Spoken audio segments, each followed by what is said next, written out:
Sabe, você esteve em Brasília nos mandatos de Michel Temer e também da ex-presidente Dilma Rousseff caçada.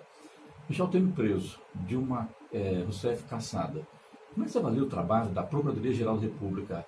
Hoje, os promotores, os responsáveis pelas denúncias, estão extrapolando os limites, estão chamando a imprensa para utilizar o holofote. Qual a sua opinião, já foi ministro, inclusive, das comunicações, sobre esse problema que o Brasil enfrenta hoje e que está todo mundo, todo político, com medo hoje de Ministério Público e de Procuradoria-Geral da República?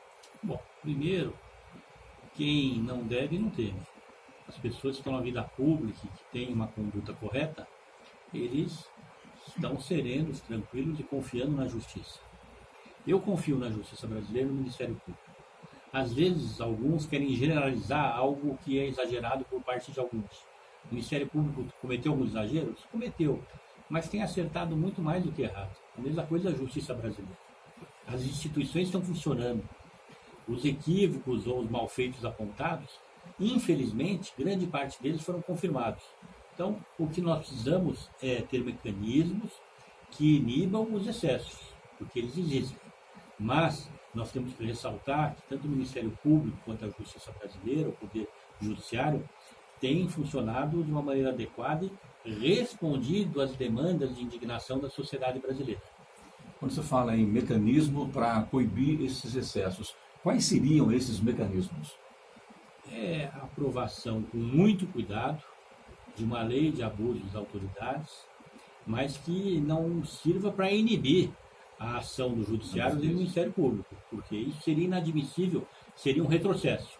Mas uma lei que permita inibir justamente, em especial se em algum momento tivermos dentro dessas instituições pessoas mal intencionadas que queiram fazer da sua ação não uma ação de justiça, mas uma ação política.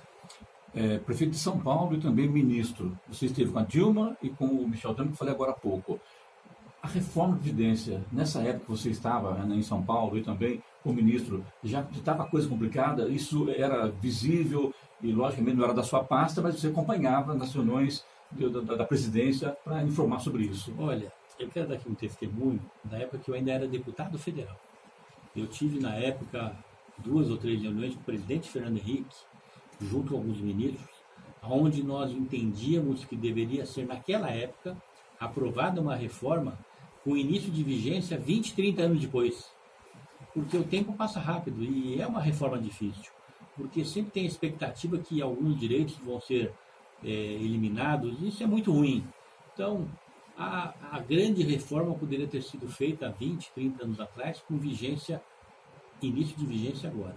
Então, eu dou meu testemunho de que não é uma questão de governo, nem de presidente Bolsonaro, presidente Temer, presidente Fernando Henrique, presidente Dilma, presidente Lula. A reforma da Previdência da sociedade. É o seu direito e o meu direito de, quando entendermos que seja a hora de pararmos de trabalhar, possamos ter uma aposentadoria. Mas, para isso, nós temos que ter uma previdência saudável.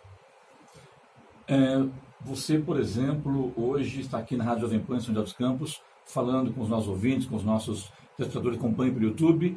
Daqui para frente, como vai seguir a sua carreira como político, Roberto Cassado? Você que é do partido e é o grande mentor de tudo isso. Como eu disse agora há pouco, eu tenho o privilégio de ter contado com o apoio dos meus pais para ter tido uma boa formação acadêmica. Sou engenheiro civil, formado na Escola Politécnica, e economista formado também na USP. Depois disso, ingressei na vida pública. Na cidade de São Paulo, que é a maior cidade do país, eu tive o privilégio de ter sido vereador, secretário de planejamento, vice-prefeito e prefeito 2 vezes. E você está lembrando agora, em Brasília, além de ter sido 2 vezes ministro, 2 vezes deputado federal, e já tinha sido deputado estadual. Portanto, a partir de agora, eu sei que eu vou disputar eleições da minha vida ainda. Felizmente, eu tenho ainda muito tempo pela frente, se Deus me der saúde. Qual a sua idade hoje? 58 anos. Então eu realmente tenho muita vontade de continuar a vida pública, acho que vou disputar as eleições, mas não tenho nenhuma obstinação. A minha maior obstinação é, com a minha experiência, com a minha vontade de ver um Brasil cada vez melhor, ajudar, emprestar um pouco da minha experiência e com isso termos esse país que todos nós sonhamos. Muito obrigado. Eu que agradeço a oportunidade da PAN e é uma alegria muito grande sempre estar aqui em São José visitando vocês.